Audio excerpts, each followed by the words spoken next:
안녕하세요. 저는 김준삼입니다. 저와 함께 인공지능에 대해서 조금 이해하는 시간을 가지려고 합니다.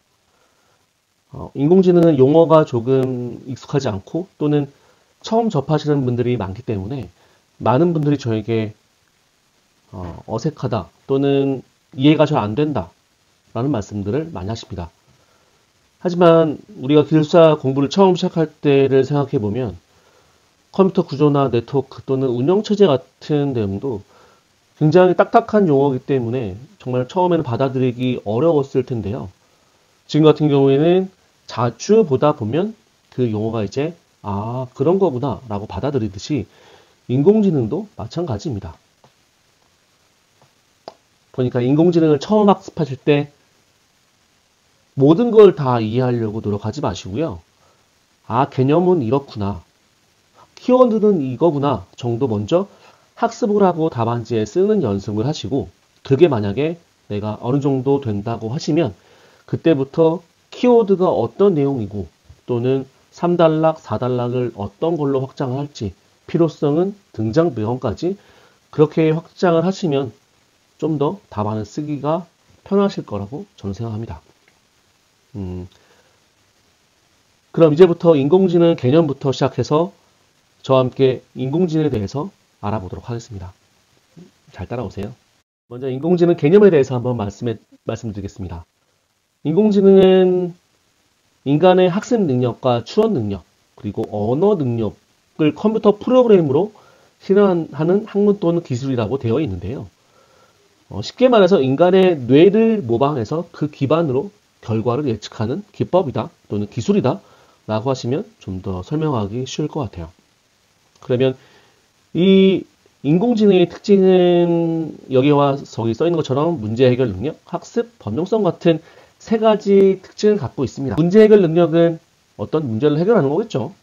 그리고 범용성도 마찬가지고요. 하나의 인공지능의 능력을 다른 곳에 다양한 이미지에도 사용했으면 또는 RNN 같은 숫자나 예측할 수 없는 미래의 데이터들을 예측하는 그런 곳에도 활용할 수 있는 거고요. 그런데 마지막으로 가장 중요한 거는 인공지능에서는 학습입니다. 학습이라고 하는 거는 우리 인간이 갓난 아기 때처럼 또는 우리가 성인이 돼서 기술사 공부할 때도 공부를 계속 반복적으로 학습을 하게 되죠. 컴퓨터도 마찬가지입니다. 이 인공지능도 토끼는 귀가 쫑긋한 토끼가 있는 반면에 귀가 접힌 토끼도 있을 거예요. 그러니까 인공지능에게 다양한 토끼의 이미지를 학습시켜 주면서 어떤 상황이 와도 이 인공지능이 얘는 토끼야 라고 알 수 있는 것들을 학습이라고 합니다. 그리고 인공지능 용어에 대해서 한번 말씀드리겠는데요. 인공지능이랑 머신러닝, 딥러닝은 대부분은 대동소이하게 말씀을 하고 있는데요. 살짝 다릅니다. 인공지능이 좀 더 큰 추상적인 영역이고요.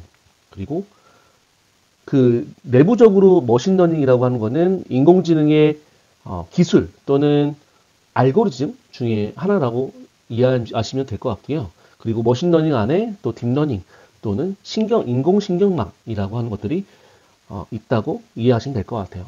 사실 이런 부분 같은 경우에는 만약 인공지능이랑 딥러닝 이렇게 나오면 1단락의 개념도를 좀 이렇게 이쁘게 그려주시면 조금 더 채점자한테 임팩트가 갈 수 있는 답안이 될 것 같아요. 인공지능 안에 머신러닝이 어떤 게 있는지 한번 말씀드릴게요. 제가 지도학습 같은 경우에는 다음 시간 또는 그 비지도학습도 나중에 말씀드리겠지만, 그래도 간단하게 머신러닝 안에 지도학습, 중지도학습, 비지도학습 또는 마지막으로 강화학습이 있다는 것들 말씀드릴게요. 먼저 지도학습 같은 경우에는 입력값과 결과값을 함께 준 다음에 그걸 학습을 시키는 방법으로 학습을 하는데, 대표적으로 분류랑 획이라는 알고리즘이 있습니다. 그리고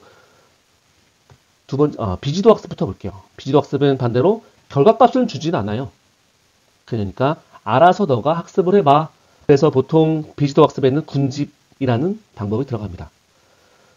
그런데 지도학습과 비지도학습 각각의 장단점이 있겠는데, 그 장단점을 보완하기 위해서 준 지도학습이 나온다고 이해하시면 될 것 같고요. 그리고 마지막에는 강화학습.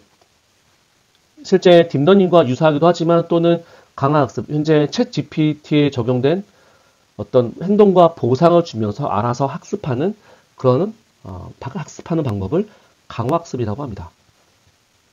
다음부터 차례차례 한번 알아보도록 하겠습니다. 그럼 지금까지 인공지능 개념에 대해서 알아보았습니다.